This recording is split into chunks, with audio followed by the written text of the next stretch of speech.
Bienvenidos al tema de fibrosis quística. Comencemos. Yo soy Daphnis Rosales y aperturaré el tema de fibrosis quística. Etiología. La etiología es la ciencia encargada del estudio del origen de las cosas. La fibrosis quística la conocemos porque es una enfermedad genética autosómica recesiva y se va a producir como consecuencia de la alteración del gen CFTR, que en sus siglas en inglés son Cystic Fibrosis Transmembrane Conductance Regulator. Esta va a estar situada en el brazo largo del cromosoma 7 y su producto de la proteína CFTR va a participar mayoritariamente en el transporte del cloro. Esta va a liberar adenosintrifosfato, el ATP, y va a regular las cadenas de transporte de iones. Pero esta alteración va a determinar un transporte anormal de iones en un gran número de células epiteliales en diferentes sistemas y órganos, y esto los va a descompensar principalmente en el tracto gastrointestinal y en el respiratorio. ¿Cómo se hereda? La fibrosis quística se va a heredar de manera autosómica recesiva, y para esto se va a requerir que ambos padres sean portadores del gen defectuoso. Esta va a ser una probabilidad de que en cada embarazo un hijo tenga fibrosis quística de un 25%. Las mutaciones van a ser fallas de distintos niveles de la producción del CTFR. Y en los 6 niveles van a tener distintas fallas. En el nivel 1 va a tener un defecto de síntesis. En el nivel 2 va a tener un defecto de maduración al pasar al retículo endoplásmico. En el 3 va a tener un bloqueo de activación. En el 4 va a tener un defecto de la conducción. En el 5 un empalme incorrecto. Y en el 6 un defecto de la regulación. A continuación les dejo esta imagen siguiente que les va a mostrar mejor la producción de fallas en las 6 clases. Epidemiología. Esta información está basada de informes del Registro Americano de Enfermos con Fibrosis Quística de 1996 y 2002. Esta información está basada del libro de antecedentes históricos y epidemiología. Hablaremos de la incidencia en el mundo que se va a aplicar para las personas, de la población caucásica, población no caucásica y la mezcla racial. Y nos enfocaremos sobre todo hacia su mediana y sus características y evolución a través de los años. Comencemos. En la población caucásica va a existir un enfermo de cada 2.500 a 3.000 nacidos de raza blanca. En la población no caucásica, refiriéndonos a la población de raza negra americana, se va a indicar una incidencia de 1 por cada 17.000. Esto indica que la población caucásica es más susceptible a este síndrome. En la raza oriental de Hawái es 1 por cada 90.000 y en Japón 1 de cada 320.000 a 680.000 nacidos vivos. ¿Por qué? Básicamente puede estar influido por la carencia de métodos de diagnóstico para la detección de enfermedades. Esto podría ser posible porque existen problemas más prioritarios en esos países, enfermedades más importantes que la fibrosis quística para esos países. Pero como lo podemos denotar, la tasa de incidencia es muy baja. En las razas, en las mezclas raciales, hay una incidencia de 1 sobre 4.000 recién nacidos, y se va a esperar anualmente de 60 a 70 casos nuevos de acuerdo a la tasa de natalidad nacional. Recordemos que la incidencia de la fibrosis quística varía de acuerdo al grupo étnico. Es importante la supervivencia de estas personas con fibrosis quística. Estas se han ido mejorando a partir de los 4 años hasta los 60 y van a alcanzar una mediana de 28.3 años en varones y 31.8 en mujeres a partir del año de 1996. Estos datos se recopilaron más adelante entre el año de 1985 y 1999 y se determinó que en el sexo femenino tenía peor supervivencia que el masculino. Para contribuir a la mejora de esto, existieron unos avances en terapia digestiva y antibiótica, y lo vamos a traducir en la mejoría del estado nutricional y la disminución de infecciones respiratorias. Otro factor importante va a ser la creación de organizaciones y unidades multidisciplinarias de la fibrosis quística, que va a ser recomendada y diseñada por expertos como gastroenterólogos, neumólogos, microbiólogos, radiólogos, entre otros. Ahora en la actualidad, y como resultado de un mejor conocimiento de la fisiopatología, hay mejores formas de tratamiento y el reconocimiento de discursos y diferentes grados de afección para la prevención de estas complicaciones. Actualmente los pacientes promedios tienen una supervivencia de 35 años en los países más desarrollados, y en México o Latinoamérica las expectativas de vida al inicio de la década de los años 90 alcanzaba los 9 años de edad en promedio, pero actualmente la supervivencia promedio de un paciente con fibrosis quística en México es de 18 años. Estos archivos y documentos y datos son recabados de los archivos de la Asociación Mexicana de Fibrosis Quística. Fibrosis quística en el mundo. De acuerdo a la información de antecedentes históricos y epidemiología, hay una tabla de incidencia de fibrosis quística en Europa y países caucásicos. Esta información es relevante ya que la mayoría de personas con fibrosis quística se encuentra en países europeos. La disparidad de los indicadores demográficos puede deberse a una menor disponibilidad de medicamentos especializados a través de los años. Puede también ser el equipamiento y personal cualificado en diversas disciplinas y los países no miembros de la Unión Europea en lugar de una mejor frecuencia del gen. Hay una esperanza respecto a los avances de Europa respecto al tratamiento. Sin embargo, no hay una frecuencia absoluta en los datos de las poblaciones actualmente. Fibrosis quística en México. Los pacientes promedio tienen una supervivencia de 35 años en países desarrollados, pero en México y Latinoamérica las expectativas a inicios de los años de la década de los años 90 alcanzan los 9 años de promedio. Actualmente la supervivencia promedio de un paciente con fibrosis quística en México es de 18 años. Estos archivos son recabados en la Asociación Mexicana de Fibrosis Quística. Recordemos que la incidencia de la fibrosis quística va a variar de acuerdo al grupo étnico. Es lamentable también reconocer que actualmente los pacientes en México con fibrosis quística, la mayoría o el 70% específicamente con fibrosis quística no son detectados a tiempo. En México, la incidencia es un paciente con fibrosis quística recién nacido por cada 8.500 nacidos vivos, de acuerdo a la OMS. Esta información es recabada de Molecular Genetic Epidemiology of CF. Y la frecuencia absoluta en México, en real, se desciende debido a la falta de diagnósticos en la mayoría de casos. Otro factor es a la mezcla racial. Dicha toda esta información, a continuación va mi compañera Berenice Nuño. Les agradezco su atención. Yo soy Dafni Rosales. Gracias. La fibrosis quística es una exocrinopatía autosómica recesiva que afecta a diversos tejidos epiteliales. El CFTR, o regulador de conductancia transmembranal de la fibrosis quística, es un canal de cloro regulado por el AMP cíclico que regula otros canales iónicos. Este gen codifica una proteína que actúa como un canal transportador de iones, especialmente de cloro, pero también de bicarbonato. Se encuentra en la membrana plasmática de las células epiteliales, en macrófagos, polimorfonucleares, linfocitos, células endoteliales y en fibroblastos. Mantiene la hidratación de las secreciones en los conductos y en las vías aéreas mediante el transporte de cloro y la inhibición de la captación de sodio. La disfunción de este gen puede afectar a órganos diana, sobre todo a los que secretan moco, tales como las vías respiratorias superiores e inferiores, el páncreas, los genitales masculinos, el intestino y las glándulas sudoríparas. En general, las anormalidades en la viscosidad del moco en los pacientes con fibrosis quística parece ser resultado de los cambios en el transporte iónico del canal de cloro del epitelio respiratorio y en el túbulo de las glándulas mucosas secretoras de moco. Dicha alteración reduce la secreción de cloro hacia el fluido periciliar e incrementa la absorción de sodio desde el fluido periciliar, el cual puede llegar a ser el doble o triple que en las células normales. Además, encontraremos una secreción anormal de bicarbonato. Resultado de estas anomalías incrementa la osmolaridad del líquido periciliar y la viscosidad de las secreciones de las glándulas mucosas. La fibrosis quística clásica es una enfermedad multisistémica cuyos síntomas se presentan en edad infantil. Sin embargo, aproximadamente un 4% de los pacientes se pueden diagnosticar en edad adulta o en la adolescencia.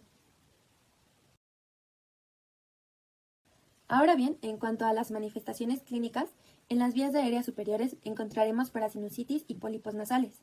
En las vías aéreas inferiores se producirán síntomas respiratorios crónicos y obstructivos recurrentes, tos crónica, infecciones recurrentes y neumonía recurrente. En el aparato gastrointestinal habrá insuficiencia pancreática con malnutrición y alteración en la absorción de grasas e insuficiencia de vitaminas, esteatorrea, ilio meconial, prolapso rectal y enfermedad hepatobiliar. Más del 95% de los pacientes varones presentan azospermia, que se debe a la ausencia congénita bilateral o unilateral de los vasos deferentes, que a su vez provocará infertilidad del paciente. Esta infertilidad está presente en el 98% de los varones con fibrosis quística. Sin embargo, algunos adultos corrigen su infertilidad mediante la fertilización asistida, pero transmitiendo las mutaciones CFTR a las siguientes generaciones. En el caso de la mujer, hay poca evidencia de la disminución de la fertilidad. Esto se debe a que el aparato reproductor femenino se desarrolla con normalidad, pero en algunos casos se han encontrado engrosamiento del moco cervical y una reducción de la reserva ovárica. En cuanto al embarazo, la paciente con fibrosis quística es normal. Sin embargo, es muy importante el control de las manifestaciones clínicas de esta enfermedad. Al gen CFTR se le conocen más de 1900 mutaciones. Los defectos funcionales, es decir, las mutaciones de esta proteína, se han agrupado en 6 clases y dentro de estas se incluye la mayoría de las 1900 descritas. La clase 1 produce un bloqueo en la síntesis de la proteína. Esto quiere decir que conducen a la ausencia del canal o a la producción de las proteínas truncadas que no son funcionales debido a efectos que podrían presentarse en transcripción o traducción de la proteína o por producir codones de terminación o crecimiento en el marco de lectura o incluso por algún defecto en el splicing. Estas representan aproximadamente el 10% de los pacientes con fibrosis quística. La clase 2 se debe a un bloqueo en el tráfico de la proteína, es decir, que son mutaciones a las que se llaman sin sentido y se deben a una alteración en el acoplamiento de la proteína en el retículo endoplasmático, donde es atrapada y degradada en forma prematura. El ejemplo más característico son las mutaciones delta F508, que son consideradas como fenotipos graves y, por desgracia, son de las más comunes. La clase 3 es un bloqueo en la regulación del canal. Estas mutaciones afectan primariamente los dominios de unión de la proteína CFTR, que corresponden a NBF1 y NBF2, lo que quiere decir que la proteína alcanza la membrana celular, pero no hay una regulación adecuada por niveles bajos anormales de adenosíntrifosfato. En este caso, la encontramos en cerca del 4% de los pacientes con fibrosis quística. La clase 4 es la de conductancia alterada. En este caso, la proteína CFTR llega a la membrana celular y el canal de cloro puede ser activado, pero habrá una disminución de la conductancia para este ion. Estas mutaciones son muy raras y las podríamos encontrar en solo el 2% de los pacientes con fibrosis quística alrededor de todo el mundo. La clase 5 corresponde a la síntesis de proteínas disminuidas y resultan de una disminución en la cantidad de la proteína funcional, consecuencia de un acoplamiento anormal o alternativo, lo que produce pequeñas cantidades de proteína y por tanto un fenotipo leve. Y por último, la clase 6 es la de estabilidad reducida. Son mutaciones que generan una proteína funcional pero que altera la disciplina y la estabilidad de la proteína CFTR y como consecuencia la disminución de su vida media. En cuanto al diagnóstico, cada vez se utiliza más el examen de detección del recién nacido. Sin embargo, se debe estar consciente de los signos y síntomas que se pueden presentar. Los pacientes deben tener al menos una de las características clínicas siguientes para ser considerados pacientes de fibrosis quística: hilo meconial, diarrea, retraso de crecimiento, que se debe al gasto calórico aumentado como consecuencia de las infecciones pulmonares crónicas y de la malnutrición, causadas a su vez por la insuficiencia pancreática exócrina, infecciones respiratorias recurrentes, pólipos nasales, prolapso rectal, infertilidad masculina y agotamiento de electrolitos. Por otra parte, también se puede considerar si hay un diagnóstico de fibrosis quística en el hermano o una prueba de detección neonatal positiva en conjunto con evidencia de laboratorio de anormalidad en la proteína CFTR. Para esto podemos considerar dos puntos: la función en canal de cloruro, ya sea por prueba de sudor positiva o por diferencia de potencial transepitelial anormal, y mutaciones conocidas que causan enfermedades en el cromosoma 7 intrans. Ahora vamos a continuar con el diagnóstico diferencial. La prueba del sudor en su determinación cuantitativa de cloruros en secreción del sudor es una prueba de laboratorio muy importante para confirmar la sospecha clínica de una enfermedad, en este caso la fibrosis quística. Esta prueba de sudor mide la cantidad de cloruro, una parte de la sal, en el sudor y se usa para poder diagnosticar la fibrosis quística. En este caso, las personas que tienen un nivel alto de cloruro en el sudor se sospecha que pueden tener fibrosis quística. A esta prueba también se le conoce como prueba de cloruro en sudor, prueba de sudor para la fibrosis quística o electrolitos en sudor. Esta prueba puede diagnosticar la fibrosis en personas de todas las edades, pero generalmente se realiza en bebés. Bueno, el procedimiento para poder realizar esta prueba es que se coloca pilocarpina, que es un medicamento que causa sudor, en una pequeña región del antebrazo y se coloca un electrodo en esta región.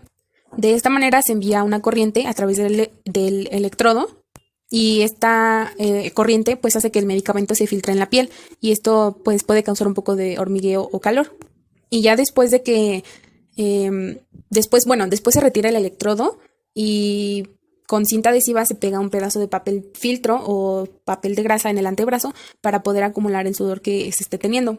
Y el sudor se recogerá durante 30 minutos y se enviará a un laboratorio para poder hacerse las pruebas necesarias. En los resultados de la prueba, digamos que se tiene un valor menor a 30.000 equivalentes, pues la prueba salió normal, es decir, que es muy poco probable que se tenga esta fibrosis. Un valor intermedio sería de 30 a 59.000 equivalentes, que pues eso quiere decir que es un poco probable que se tenga algún antecedente de fibrosis quística, y ya sería muy anormal si la prueba resulta de arriba de 60.000 equivalentes, pues este resultado es compatible con la fibrosis quística. Esta patología se confirma con el resultado positivo de la prueba del sudor en al menos 2 ocasiones, es decir, habérsela realizado 2 veces y en las 2 veces haya salido positivo. El cribado neonatal durante el periodo hace referencia a determinados procesos para poder detectar en el recién nacido algunas enfermedades o trastornos que sin una sintomatología puedan causar graves problemas tanto físicos, mentales o del desarrollo, y en los que un diagnóstico y tratamiento precoces mejoran significativamente su proceso. A este cribado neonatal también se le puede llamar prueba del talón, que es un análisis de sangre que se realiza en la actualidad a todos los recién nacidos para poder detectar y tratar precozmente enfermedades metabólicas como fibrosis quística. Pero a pesar de todos los avances en las pruebas genéticas, la prueba del cloruro en el sudor sigue siendo la más estándar para confirmar un diagnóstico de fibrosis. Bueno, ahora vamos a ver lo de los estudios in vitro. Por ejemplo, estos estudios fisiológicos han demostrado que las mutaciones de CFTR, ya sea por falta de glicosilación, de procesamiento o en su producción, pueden alterar la función de la proteína CFTR en las células epiteliales en varias formas, ya sea desde una pérdida completa de la proteína hasta su expresión en la superficie celular con una pobre conductancia para el cloro. Para poder evidenciar el anormal comportamiento de la proteína de membranas CFTR encargada del transporte de cloro, se ideó una prueba de la diferencia de potencial nasal, DPN. Especialmente es útil en pacientes con concentraciones de cloro normales y en los que no se identifican las 2 mutaciones del gen de la fibrosis quística. Para este estudio se requieren 2 electrodos conectados a un voltímetro, uno colocado sobre la mucosa nasal del cornete inferior y otro en el tejido celular subcutáneo del antebrazo. Un valor inferior a menos 40 milivolts se considera patológico. Estos valores obtenidos en personas sanas no sobrepasan nunca ese valor, o más bien no deberían de sobrepasarlo. Para este estudio se necesitan 2 determinaciones anormales de esta prueba, registradas en 2 días por separados para aceptar la mala función de la CFTR. También pueden observarse falsos negativos cuando el epitelio está alterado. Hola compañeros, yo soy Ariadna y les voy a explicar el tratamiento y el seguimiento de la fibrosis quística. En primer lugar, me gustaría aclarar que la fibrosis quística no tiene una cura, más que nada se lleva un tratamiento para aliviar los síntomas y reducir las complicaciones que se puedan presentar durante la enfermedad, además de mejorar la calidad de vida de los pacientes. Se recomienda un control estrecho y una intervención temprana y agresiva para retrasar la progresión de la fibrosis quística, ya que esto puede alargar la vida. A esto se refiere en que el diagnóstico tiene que ser lo más pronto posible para evitar que se generen complicaciones y hasta en algunos casos la muerte del paciente. Entonces es importante que se diagnostique de la manera más temprana posible, así como se inicia el tratamiento. Los 4 pilares básicos del tratamiento de la fibrosis quística son la prevención y tratamiento de la enfermedad respiratoria, que de esas se los voy a hablar más adelante, la prevención y tratamiento del déficit nutricional, que esto está muy relacionado con la fisiopatología de la enfermedad, ya que aumenta las demandas de energía, la deficiencia de vitaminas y macronutrientes. La incompleta corrección de esta malabsorción está relacionada con la insuficiencia pancreática, además del déficit de insulina, la enfermedad hepática y trastornos del metabolismo de los lípidos que aún están en estudio. También causa como consecuencias la alteración del ritmo de crecimiento y en la composición corporal, el retraso puberal, la mayor susceptibilidad a las infecciones, el deterioro de la función pulmonar, la baja tolerancia al ejercicio, además de la baja autoestima y el aumento de la mortalidad. Además, se tiene que también manejar la prevención y el tratamiento de otras manifestaciones o complicaciones que pueden tener relación con las enfermedades respiratorias o el déficit nutricional. También es muy importante el cuidado de la salud mental de los pacientes, ya que es un tratamiento muy largo, pues es para toda la vida, y además de que se necesita mucho compromiso con el mismo. Para empezar con el tratamiento respiratorio se necesitan medidas de prevención, que es mantener un aseo efectivo para evitar infecciones o la mayor cantidad de infecciones posibles, la terapia inhalatoria, que es administración de fármacos directamente en el árbol traqueobronquial y alveolar, la kinesiología respiratoria diaria, que son una serie de tratamientos que se usan como apoyo para mejorar las patologías del sistema respiratorio. Son básicamente ejercicios que tiene que realizar el paciente para mejorar su sistema respiratorio y su respiración en general. El tratamiento con antiinflamatorios también es algo muy importante, ya que antiinflamatorios como el ibuprofeno en dosis altas pueden desacelerar la progresión de la enfermedad en los pacientes con fibrosis quística, especialmente en los niños, lo que indica que las estrategias para modular esta inflamación pulmonar pueden ser beneficiosas para los pacientes. El uso de antibióticos en las exacerbaciones pulmonares ha mostrado que es muy útil en las exacerbaciones leves moderadas para mejorar la calidad de vida de los pacientes y disminuir el coste hospitalario. Toda exasperación grave exige un tratamiento hospitalario para que sea posible acompañarlo en cuidados intensivos. Además de todas estas, se necesita unas medidas de control de infecciones, que ya las habíamos nombrado, el tratamiento de las complicaciones que pueden darse en lo nutricional o en lo respiratorio, y la adherencia aceptable, que es el seguimiento adecuado del tratamiento. A continuación, para la prevención y tratamiento del déficit nutricional, les traigo la siguiente tabla que viene por edades y cada cuánto se tiene que realizar, como la evaluación antropométrica, la evaluación de terapia del reemplazo enzimático y la prueba de tolerancia a la glucosa.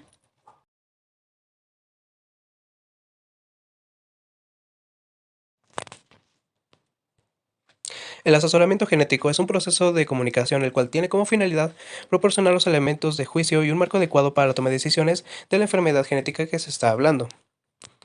El riesgo de ocurrencia en una pareja de portadores, en un alelo afectado y uno normal, heterocigotos sanos, en uno de cada embarazo tiene un riesgo de tener un hijo afectados en un 25%, hijos portadores en un 50% y hijos sanos en un 25%, así como se muestra en la imagen.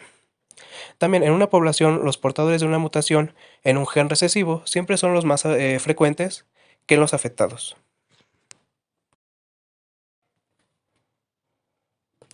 Si tanto usted como su pareja son portadores de fibrosis quística, con cada embarazo existe una probabilidad del 25% de tener un hijo con esta enfermedad. Se recomienda ampliamente que usted y su pareja consulten a un asesor genético que pueda examinar a fondo sus resultados y su análisis y brindarle las opciones que usted tiene. Como por ejemplo, el diagnóstico genético preimplantacional puede llevarse a cabo antes del embarazo para seleccionar solamente a aquellos embriones no afectados para la transferencia. También la adopción o donante de esperma es una opción que debe tenerse en cuenta como alternativa. En el caso de embarazos ya establecidos, se puede llevar a cabo análisis de diagnóstico prenatales como la amniocentesis o vellosidades coriónicas. Esto para determinar si el embarazo se encuentra afectado. Y también los análisis prenatales pueden ayudar a las parejas a prepararse para el nacimiento de un niño que podría tener necesidades de atención médica especiales, ya que aproximadamente el 10% de los bebés con fibrosis quística padecen de ilión mecoinal o una obstrucción intestinal que requiere la reparación quirúrgica en el periodo neonatal. O, si bien la pareja así lo desea, interrumpir el embarazo afectado,